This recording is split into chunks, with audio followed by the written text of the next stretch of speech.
Liverpool have absolutely smashed Brentford. That is an ominous sight for the rest of the Premier League. This Jurgen Klopp side are not going down with a fight. They believe they can win their second Premier League trophy under Jurgen Klopp and send him off and celebrate his time at Liverpool, in my opinion, because this is a side that aren't just grinding out wins. The way they've smashed Brentford today, it's scary. I'm sorry, and I've said it a few times on this channel. There have been some great performances this season from Liverpool. I know it's Brentford. And obviously they beat Burnley last week, I think it was, after the disappointing result away at Arsenal. But early kickoff, not easy. Brentford, traditionally a very defensively rugged side.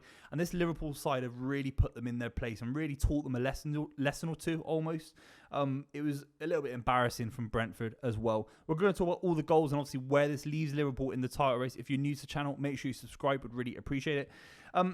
Let's just start off with that Núñez goal. Whoa, I can't believe it. Núñez has got a little bit of flair in his locker, but then there's that kind of gap between someone with flair and someone that can actually utilize it and trust themselves to kind of pull things off. Because if he'd missed that, it was 0-0. They weren't 5-0 up. You know, they were literally, it was 0-0. He's clear through on goal. He's just been played in, beautifully played in by Jota, who will be a huge miss, by the way. We'll talk about that later in the video. He's been played in beautifully. And that little finish, wow. That, for me, alludes to a player that is in supreme confidence, absolutely gassed with his role in this Liverpool side. It was free-flowing today. He was so energetic. He caused Brentford nightmares. And that little finish, it rubs it in, because I think Flecken's been absolutely shocking. And it shows you a lot about David Raya, really, at Brentford, how good he was at Brentford to make them so defensively solid as they were. Because Flecken, Ayer today, Ben Mee, Nathan Collins, didn't look good at all. And it was a back five, let's be completely real, for Brentford today. And Núñez rips through the heart of it in a very, very strong fashion. Alexis McAllister in the second half pops up with a big goal. And this is what he's been doing really well this season. There are two aspects of his game that I really, really like, and one that I'd be a little bit more critical of.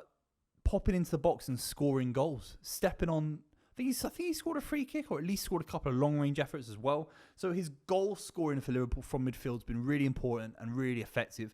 Obviously, the second goal in a game like this, especially away from home for Liverpool, is absolutely huge. And it was a beautiful little toe poke finish. He's a very, very good finisher in the box, in midfield, coming from midfield.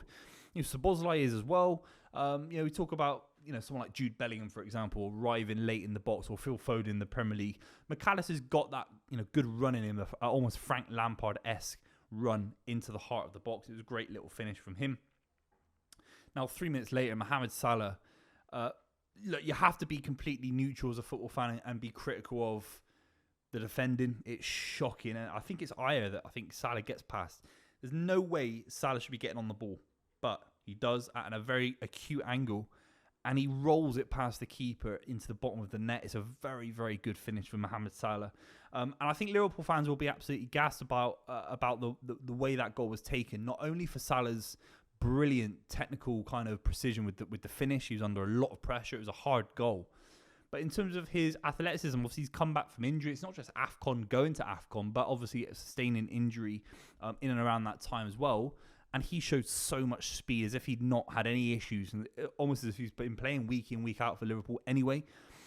So it was a huge goal for him in terms of showing athleticism, showing he's going to come straight back into this Liverpool side and not mess about.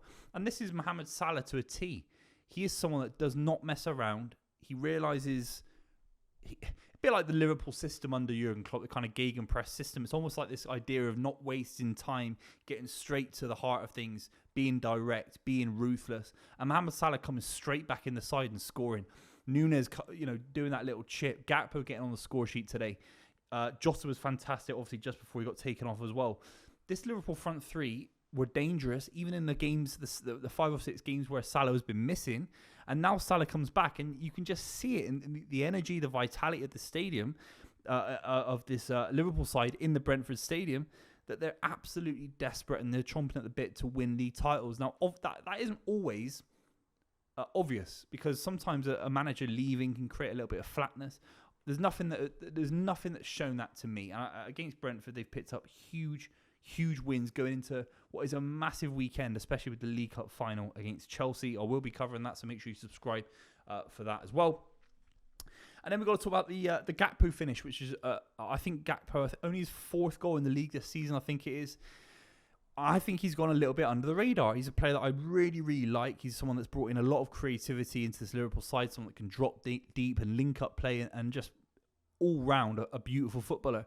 I think he goes a little bit missing and a little bit quiet in bigger games. I think he started against Arsenal and he didn't quite work for him against Arsenal. And I think maybe he needs to play alongside Núñez at points to get that kind of that player that will run off into the space that he's creating by dropping deep, and he can play those balls in behind.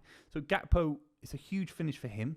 Great on his left foot as well, and he'll be a player that I think a lot of Liverpool fans and Jurgen Klopp in particular will be thinking, can we get more out of Cody Gakpo? Because only 4 goals in the league, you do think he's probably got a little bit more quality to offer going forward as well. A few other observations, obviously. The Liverpool defence did concede a goal, but they looked far more secure than they did against Arsenal. I know it's chalk and cheese. We can't really talk about Burnley. I think Jurgen Klopp would be a little bit concerned about conceding goals in the last 3 games. And that would be frustrating for him, especially that Burnley goal last weekend. It was a little bit route one. Andy Robertson comes in, gives them a new dimension as well. Conor Bradley coming back from obviously personal issues was huge for them as well. And then you've got this midfield balance, which I think is returned. I think the reason that Arsenal were able to get at Liverpool and limit their ability to shoot at Arsenal's goal was because of Arsenal's midfield was so much stronger than Liverpool's, and Liverpool had some major issues in that midfield department. And someone like Endo coming back gives them a lot of balance. Curtis Jones and McAllister as well. Obviously talked about McAllister, but that kind of balance aspect to his game is absolutely huge. For Alexis McAllister, I think he brings a lot of control into that Liverpool midfield. A bit like how Liverpool fans talk about Thiago Alcantara being the similar kind of player. Obviously injuries, and obviously he's a different kind of player to McAllister. But I think Liverpool always needed someone that can control a game a little bit softer, a little bit less ruthless, a little bit less quick, a little bit less accelerated than someone like Jordan Henderson used to get the ball and fire it first time into the front 3. McAllister just slowing the game down at points, I think, is very, very big.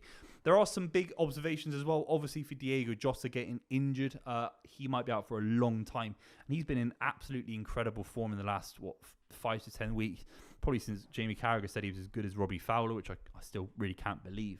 But Jota being injured. And then, of course, Alisson, Kelleher came in today, was decent, faced a few shots. But again, from a really poor Brentford side. But let's be completely real. If you've got the best keeper in the world missing, you're always going to struggle, aren't you? If you've got one of your highest scorers, the highest scorer for Liverpool this season, missing, you are going to struggle a little bit, aren't you? Let's be completely real about that. So there's this weird relationship where 99% of sides would suffer if Diego Jota and Alisson got injured. But I still think that Jurgen Klopp's at that level where someone like Kelleher can come back, where Núñez and Salah can all play together, with that kind of raised level from the likes of Andy Robertson coming back, Virgil van Dijk, his experience still being there as well. So this Liverpool side, despite more injuries, despite more complications to what should be, at this point in the season, want all your players to be fully fit and firing. Liverpool have definitely operated in a position where I still think they look very, very strong against Brentford, despite a few setbacks. So very keen to what you think in the comments down below. It's an ominous sign seeing Liverpool smash these sides away from home as we're counting down towards the end of the Premier League season. Let me know what you think in the comments down below. If you watched this far, thank you so much. Make sure you subscribe. I'll see you very, very soon.